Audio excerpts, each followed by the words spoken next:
Pernahkah Anda mendengar suara ini? Dengungan khas yang memenuhi udara terutama saat musim kemarau tiba.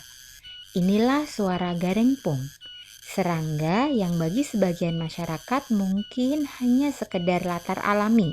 Tapi bagi masyarakat tradisional, garengpung adalah penunjuk waktu yang akurat. Di berbagai daerah, kemunculan dan nyaringnya suara garengpung diyakini sebagai pertanda bahwa musim hujan telah berlalu dan kemarau segera datang.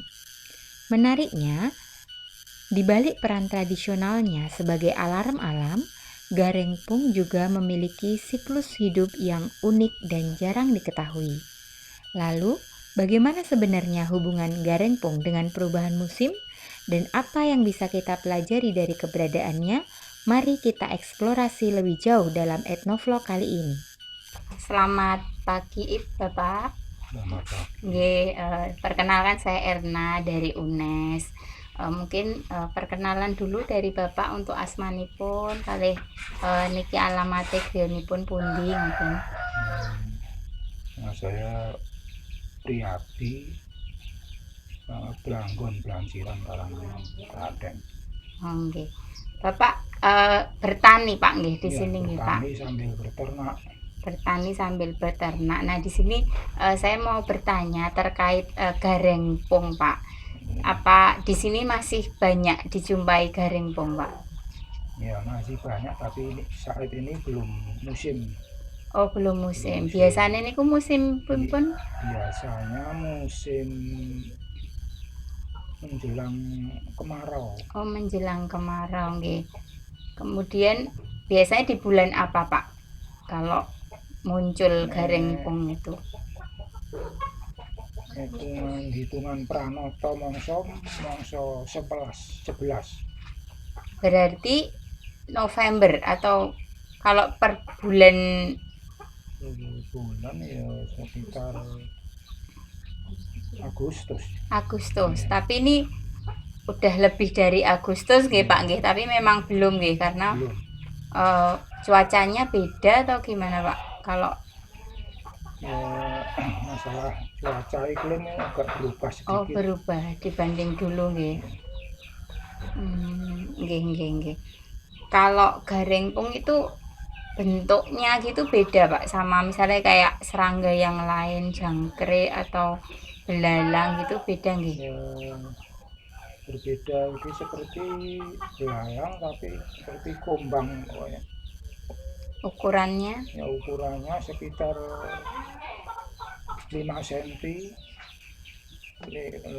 besarnya 3 cm. Untuk hidupnya garengpung biasanya teng pundi nggih?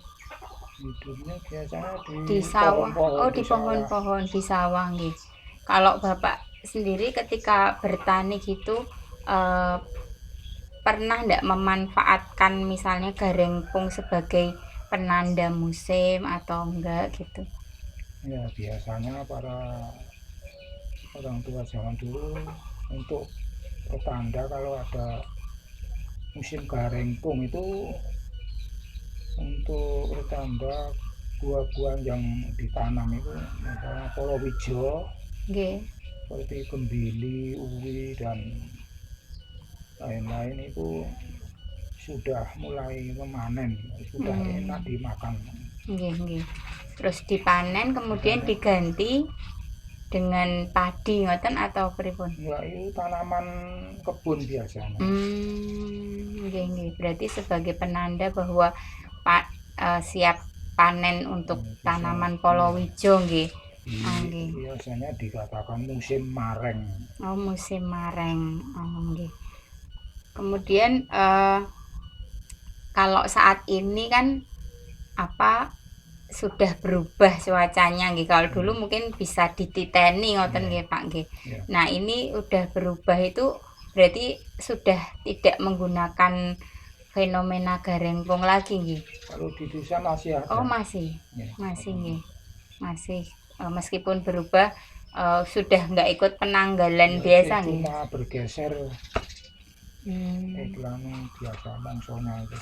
Kalau menurut Bapak kira-kira kenapa Pak kok bergeser itu kok nggak kayak dulu lagi gitu? Supaya perubahan iklim ini kan alamnya kan sudah Lain ya Pak. lain itu. Iya. Udah. Eh, kemudian kalau misalnya saat ini di daerah sini pernah enggak Pak mendengar penjelasan ilmiah terkait garengpung, misalnya kenapa toh kok garengpung itu berbunyi hanya pada saat mau musim kemarau gitu, pernah ada yang memberikan pengetahuan tentang itu ngoten apa mboten Pak?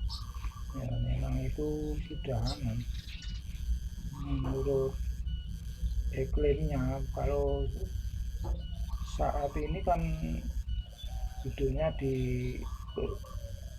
kalau di tanah itu kan seperti uret itu loh. Itu musimnya, tergantung musimnya karena faktor alam. Faktor alam Ya, nggih. kalau sudah musim kemarau kan sudah menetas itu, berganti. Ketika sudah menetas terus naik Ya. keluar dari tanah gitu nggih. Ya. Kalau Bapak tahu garengpung itu dari mana Pak awalnya? Kok bisa oh nanti nek misalnya ini udah musim panen misalnya itu. Ya, Seperti itu faktor keturunan dari nenek moyang. Nggih, nggih, nggih. Nggih. Jadi kan tadi seperti yang Bapak jelaskan tadi kan garengpung itu awalnya di tanah, kemudian karena alam perubahan naik ke atas sudah menetas begitu. Nah, itu nanti kalau misalnya peristiwa itu diangkat sebagai pembelajaran untuk anak-anak SMP atau mungkin SMA begitu, kira-kira bagaimana nih Pak menurut Bapak? Jadi mengambil lingkungan sekitar untuk pembelajaran begitu. Ya, itu bagus itu di ilmu, kalau di sekolah ilmu biologi ya. Nggih. Itu bisa diambil contohnya, telurnya bagaimana, Nggih. jadiannya.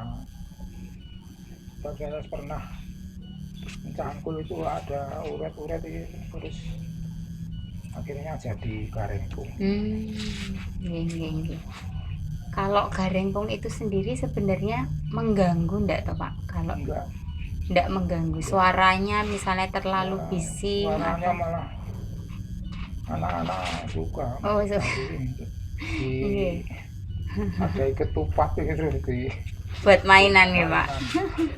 Oh nggih, nggih, nggih. Tapi bukan hama Pak garengpung Bukan. itu kalau di sawah. Bukan. Tidak merugikan petani nggih.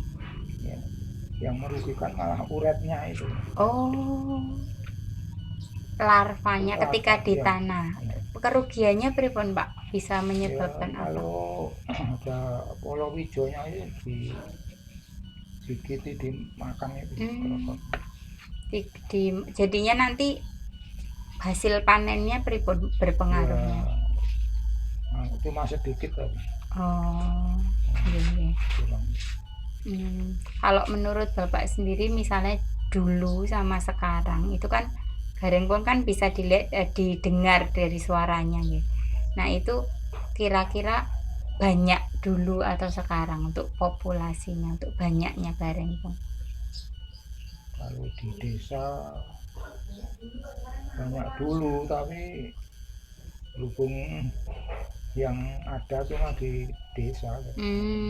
Kalau mungkin dulu kelihatan suaranya rame gitu nggih, sekarang ada tapi nggak serame dulu ngoten nggih. Oh nggih. Itu sejenis apa itu cenggeret. Cenggeret, tapi bukan hama ya Pak ya? Bukan hama. Oh nggih, tidak merugikan nggih. Garengpung warnanya kan hitam, Nggih. cenggeret hijau. Oh. Beda toh Pak? Beda, agak kecil. Tapi suaranya hanya berapa jam, mulai maghrib sampai isya itu juga. Itu yang cenggeret apa yang garengpung? Yang cenggeret itu. Oh, yang cenggeret. Oh, beda. Tapi sama-sama mengeluarkan suara. Sama-sama. Oh, nggih. Suaranya beda, agak beda. Berarti sekarang masih dipakai sebagai penanda, cuman tidak sepenuhnya ngoten nggih. Nggih. Nggih, sampun Bapak, matur suwun sangat untuk informasinya. Ya, semoga ini nanti bisa dijadikan pembelajaran untuk siswa begitu ya. Jadi tahu tidak hanya sebatas teori, tetapi juga bagaimana aplikasinya di masyarakat. Matur suwun Bapak Riyadi. Assalamualaikum warahmatullahi wabarakatuh.